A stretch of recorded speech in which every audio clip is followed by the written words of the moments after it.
was working super hard on a makeup tutorial show. She was teaching smoky eyes to folks out there who really wanted to know when some freaky deaky science stuff only understood by nerds zapped her into old radio shows, the kind you might never have heard. Now she should probably be trying to get out, but Madison, she's having fun, living an old-time radio life. Our explanation is done. Madison is on the air. Box 13.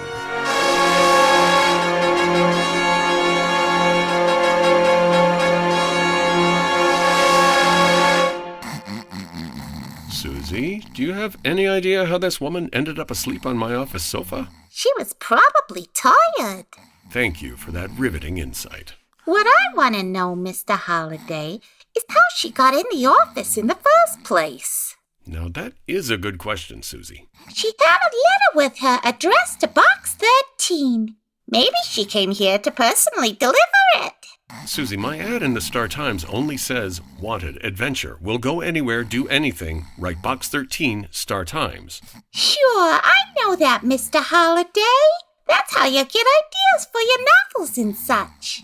Then you know that I don't include my name in the ad. Yeah, that's why I always gotta go down to the Star-Times to pick up your letters. Because without my name or office address... You're autonomous. No, Susie.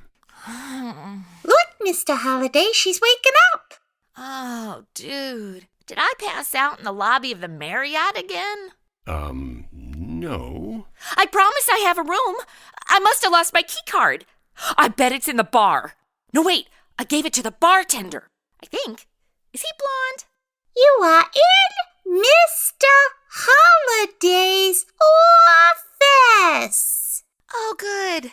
There's my hangover. Thank you so much for finding it for me. You are welcome.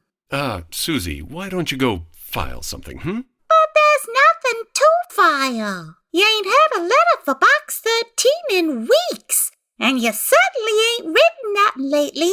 Yes, thank you for reminding me. So there's nothing to do round here. Why don't you go get us some coffee? Oh, yeah, the canteen is sure to wake her up. Caffeine. Of course. I'll head down to the caffeine to buy her coffee. Thank you, Susie. Here, why don't you try and sit up, Miss Standish? Wait, this isn't the Marriott. It smells like old cigarettes and stale beer. Oh, God, I'm at a Holiday Inn. Well, I am Dan Holliday, and by the letter I found alongside your purse, you were looking for me. Letter?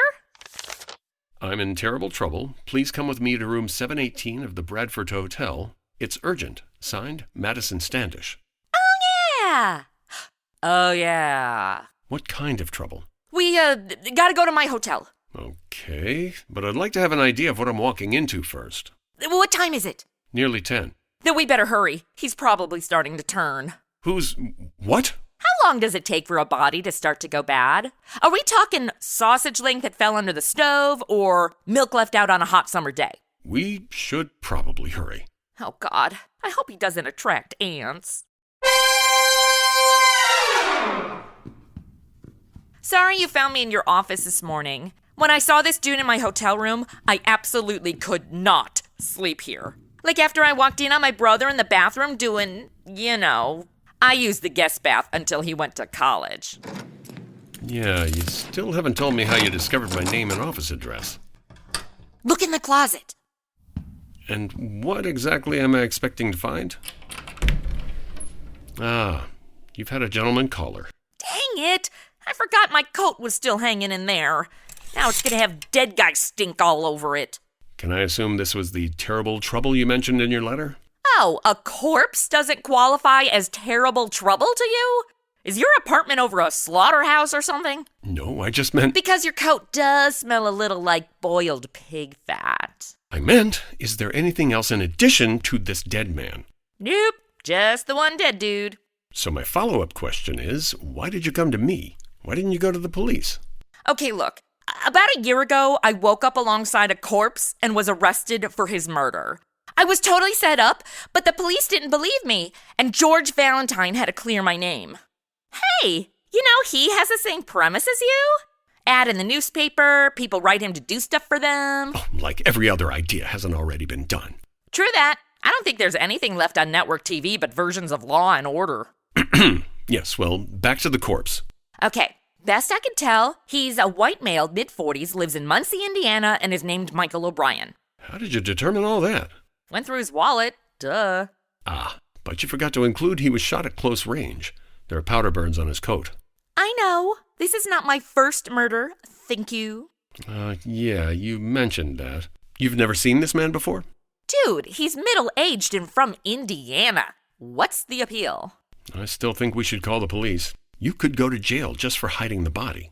No. Again, no cops. I reached out to you for help. Here's my thoughts. You try to prove I actually did kill this dude, and when you get all the evidence and it shows I couldn't have killed him, then the cops won't be able to accuse me. I don't know. Maybe you didn't understand me. Hang on. I actually picked up an English to noir dictionary. Here we are. You need to try and prove I didn't rub him out. Ew! That means to kill somebody? It sounds like what I caught my brother doing. I would like to help you, Miss Standish, but this is a little outside of my department. Hey, if I've learned anything from these noir shows, you manly detective types always help young girls in distress. It's a major cliche and doesn't do much for the feminist movement, but right now, I'll take it. Well, all right. What do you want me to do? I want you to help me get rid of the body. Get rid of the body? Yeah, we get rid of the stiff, and then we'll blow so the cops don't nail us. Okay, who wrote this book? Hugh Hefner. Miss Standish, where'd you go? Just a sec. You know where this hall linen closet is? I can't do this all myself. I had to go to the bathroom, okay? All this excitement made me have to pee. Why did you call me to do this? Why didn't you just call a bellhop? You were the one who advertised for adventure. Besides, if I got the bellboy to help me dispose of a dead body, I would have no idea how to figure the tip. This isn't adventure. It's a nightmare. The closet's just a little further down the hall. We'll stuff the boob in there. Thank you, Hugh. You're not going to help me with them? Touch a dead body? Ew, no. I had to move my little sister's dead hamster before she got home from Girl Scouts, and that absolutely traumatized me. How did a dead hamster traumatize you? I killed it. I thought giving him chocolate-covered espresso beans would make him run faster on his wheel, and it did, until he had a little hamster heart attack. Where is this closet? Oh, we passed it a couple doors down. Why didn't you say something? I was telling a story. That's just fantastic. Come on, drag him back. You should really hurry before we're spotted by the hotel Dick. All right, I'm done with this book. Just tell me where the closet is before I pass it again. It's right here. I got the door. Stick him in there so he doesn't fall out when the door opens. I'd hate to scare the crap out of some poor maid just doing her minimum wage job. I think he's gonna surprise whoever discovers him. Oh, that looks good. Throw a few towels on top of him, and we're done. I must be crazy. Now back to my room before anyone sees us. What's next in this little scheme of yours, Miss Standish? Don't be so formal. Call me Madison. Sorry, I'm not up on my Emily Post etiquette for body disposals. Now you gotta find out who killed Michael O'Brien. Who's that? Chill out. I got this. My name is Kling, Lieutenant, Homicide Bureau. A G-Man! What? Well, I know it's not a G-Spot man, because none of you guys can find it. I don't think in the 1940s you were even looking. Hello, Lieutenant? Holiday? Oh, you guys know each other? Sweet. Well, to finish the intros, I'm Madison Standish. Copper.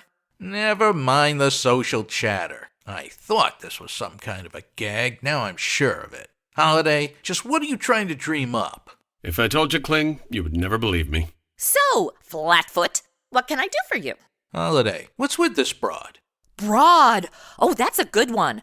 I'm going to write that one down. Where's she going? I believe to write that one down.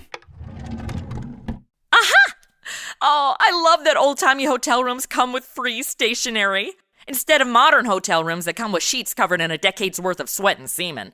Now listen, some crackpot phoned with a tip that there was a dead man in this room. Crackpot. Keep them coming, Lieutenant. I'm going to write my own English to Noir dictionary. All right, look, I hoofed it all the way down here. I'm gonna at least get a slant of the joint before I scram. Oh, this is gold.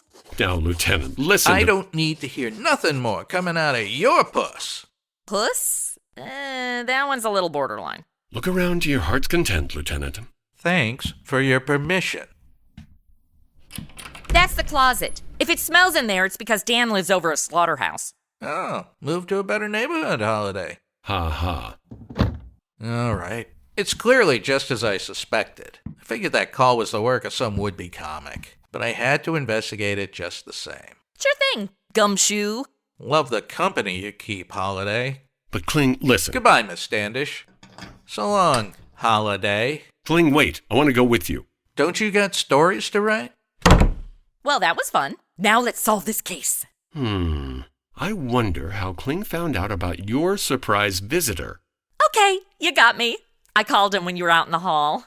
What in the world are you doing? Look, the cops, elbows. Elbows? More often used as a reference to a police collar. Elbows don't have collars.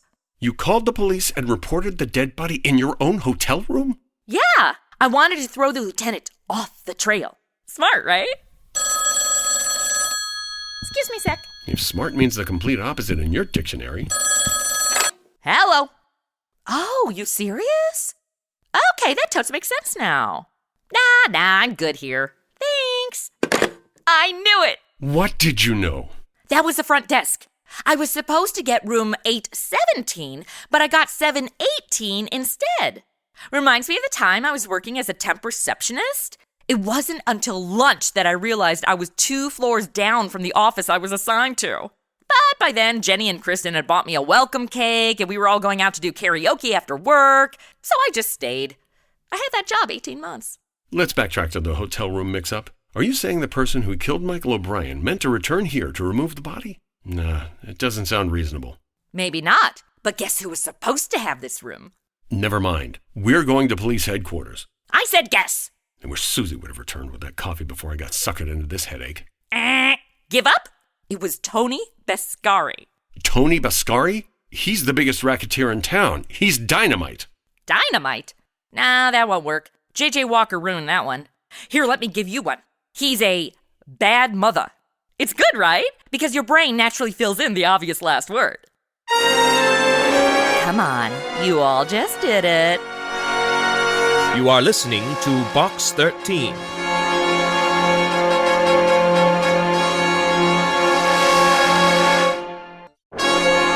Now, back to Box 13.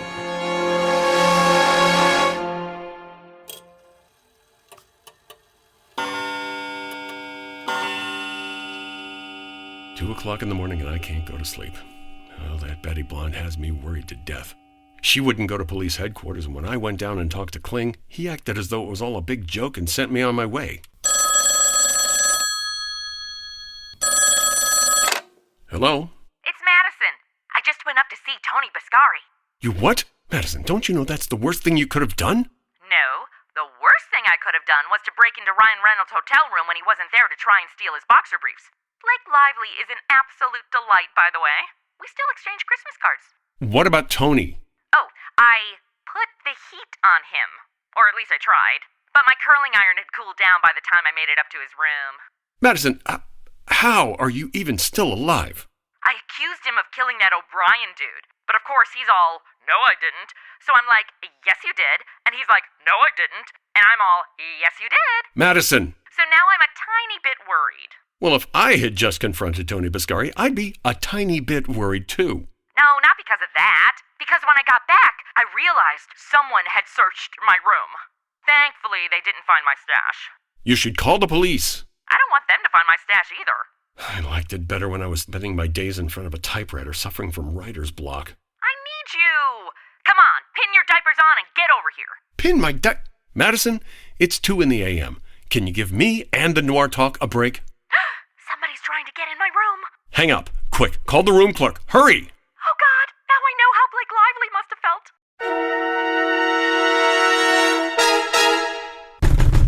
Madison!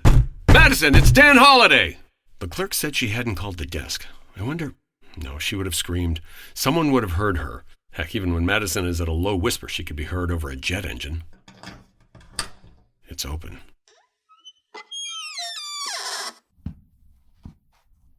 Cleaned out completely. Well, Madison, no clothes, no nothing. Not even a piece of paper. Hey, what's this? A paper airplane like the ones I used to make at school. But why would she be making paper airplanes? It's Madison's English to Noir dictionary. Wait, she wrote something here. They're taking me to the airport. I don't know the slang for airport, so just come to the damn airport. Well, at least there's no doubt Madison wrote the note.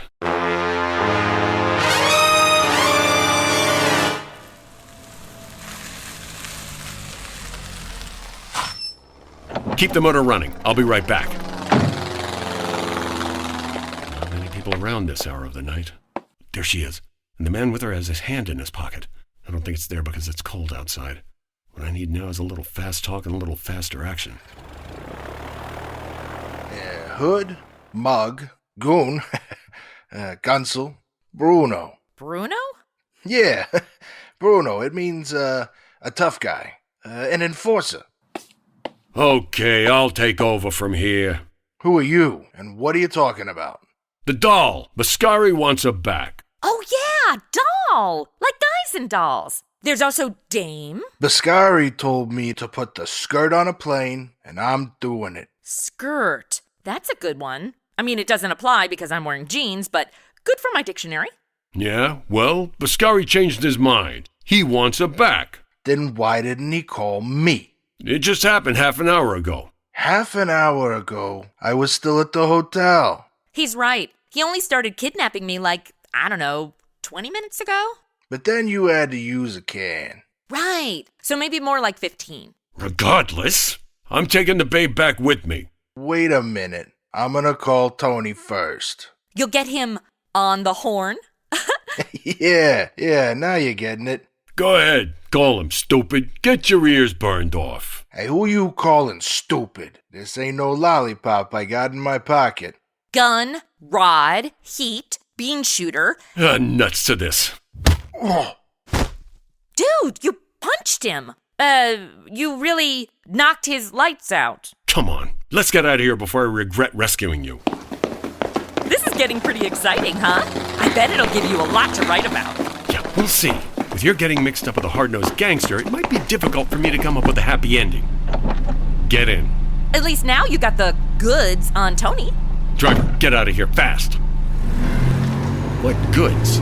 Well, if after I confronted the gangster about murder, he tried to get me out of town, that proves I didn't kill the dude in my hotel room, right? He did. It's definitely stacking up that way. Tony must have killed that Michael O'Brien or had him killed, but why didn't he take him out of the hotel right away? Oh, there was a convention at the hotel last night. Tons of people. It was like Comic-Con, but everybody was cosplaying 1940s noir. I guess that explains it. So can you crack the case now? Send Bascari up the river to the Who's Gal where they'll throw the book at him and he'll fry? Maybe. After one last pit stop. What do you mean? We're not going back to the hotel? You'll hate me, I know, but we're going to the police station. You know, the clubhouse where the law might throw you in the clink, or at least keep you out of trouble for a few hours. No. We gotta go back to the hotel. Trust me, you'll be safer with the police. I know some hashtags that would disagree with you there.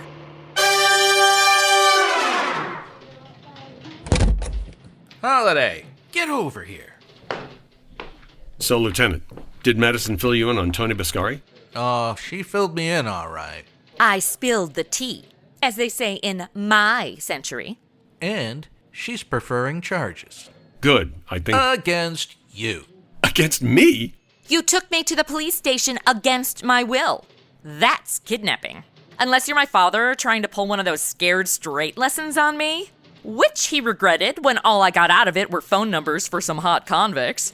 Whew. Madison loves her bad boys. What about that thug who was about to put you on a plane? You said he kidnapped you from the hotel.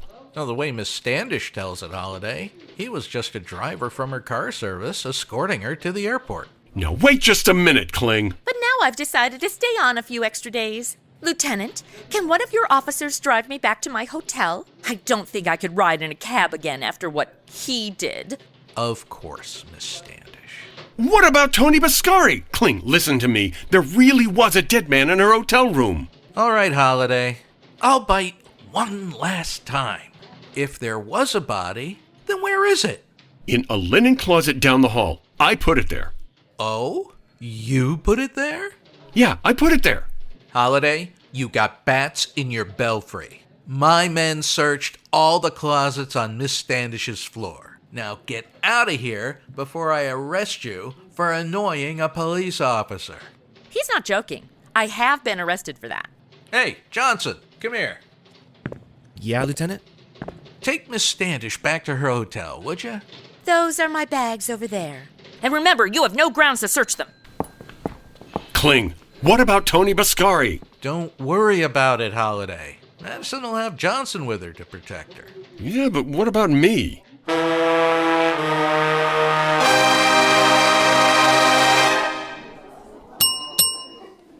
Welcome to the Bradford Hotel. How may I help you, sir? I have a question about one of your guests, a Miss Madison Standish. She'd been staying in room 718, but I just came from there and the room is vacant. Then she must have checked out, sir. I need to know for sure. Last I saw her, she was on her way back here with a police escort. Oh my. Well, I certainly would have remembered if I'd seen something like that. Yeah, I suppose you would. What about your housemaids? Have they made any discoveries on the 7th floor? I don't know what you're asking me, sir, but if you're worried about your wife finding out about you and Miss Standish, I promise you, we are a very discreet hotel. Good to know. Thanks for your help.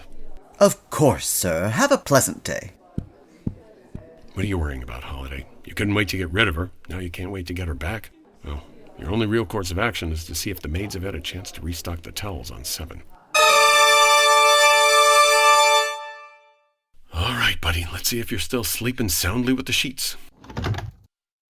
Oh, Madison, hey. what happened? Funny story. That Officer Johnson who was supposed to escort me back to the hotel? Yeah, he was knocked unconscious. Socked. Sock it to me? No, that's 60s. Groovy. How did you end up in the closet?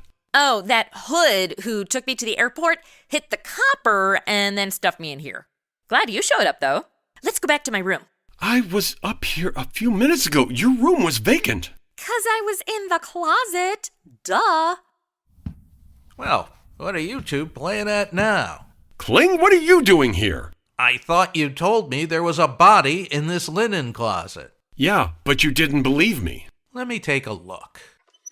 Well, it's not there now. So, you admit there isn't a body in the closet, Holiday. Good. At least you don't gotta get your eyes checked. Tony Biscari must have stuck the body in cement and dumped it in the East River. I tried that with my sister's hamster, but the LA River is cement, so that didn't work. Tony's in the room, 1 floor up, Lieutenant. Go talk to him. All right. Just once more, I'll play with you kiddies. But I want both of you to stay put in Miss Standish's room till I get back. You reading me? Not without subtitles. Come on, Madison. Great!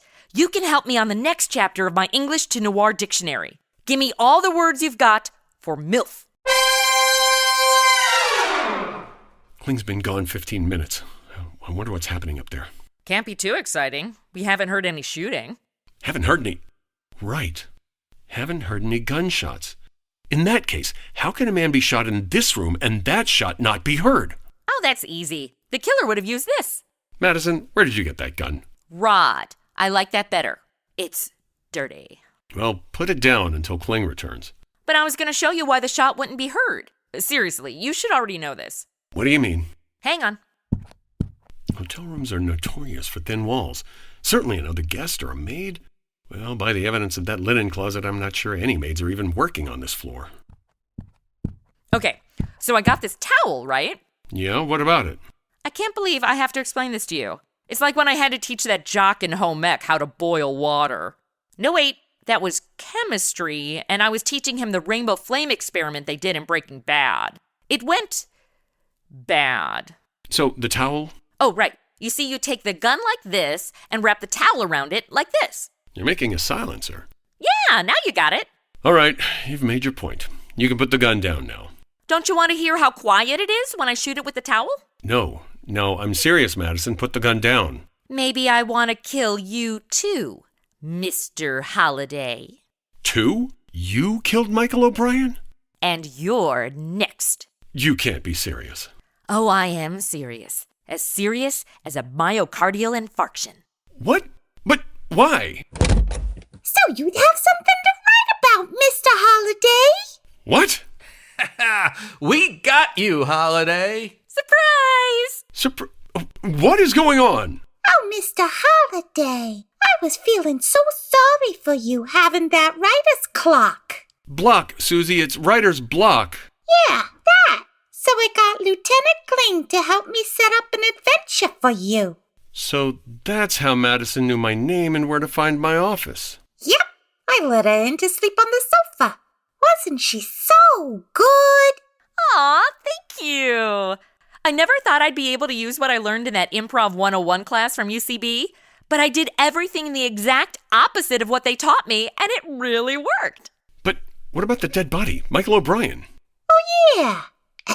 And in the role of Michael O'Brien was the ever-talented Randall Hayes.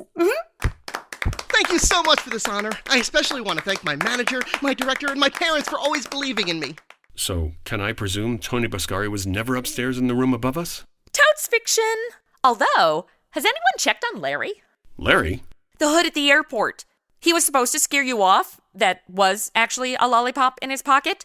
And then you were supposed to go back to the hotel. But you went totally off script and knocked him unconscious. Yeah, he won't be making the curtain for A Streetcar Named Desire tonight. It's too bad. He was a really good Stanley.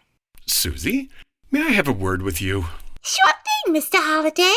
Come on, cast! Let's head over to Sardi's for a post-opening night celebration. Oh, Mr. Holliday, Sardi's! We'll catch up. Before I go, I wanted you to have this. An English to Millennial dictionary? If you don't understand any of the words, you can text me. Text? It's in the book. Susie? You think you're gonna be able to write a story about this adventure, Mr. Holliday? We all worked so hard on it. Yes, Susie. I'll definitely have something to say about this adventure.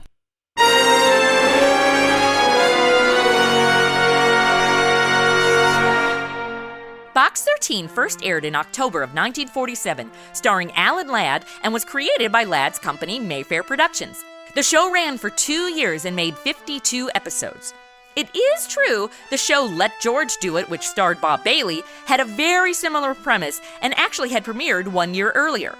However, radio shows at this time didn't always reach across all U.S. markets. Let George Do It was sponsored by Standard Oil of California, so the show only aired on the West Coast. And Box 13 had a limited reach in only a select amount of cities. In any case, both shows are amazing in their own right. And if you missed it, our episode of Let George Do It is episode 5. Hey everybody, it's Madison. Thank you so much for listening. Have you signed up yet for our free e-newsletter? There's a ton of not found anywhere else Madison stuff. Sign up on our website, madisonontheair.com. And also, a big thanks to everyone who is helping with our campaign to get Ryan Reynolds on this show. Every day, I'm tweeting to @VanCityReynolds, #RyanOnMadison. Help me by retweeting, and maybe he'll join us. Hey, weirder things have happened. Okay, announcer dude, roll the credits. Madison on the Air was written and produced by Chrissy Talon Sage with music composition and audio engineering by Jeremy Sage. The role of Madison Standish was played by Chrissy Talon Sage. Dan Holliday was played by David Pinion.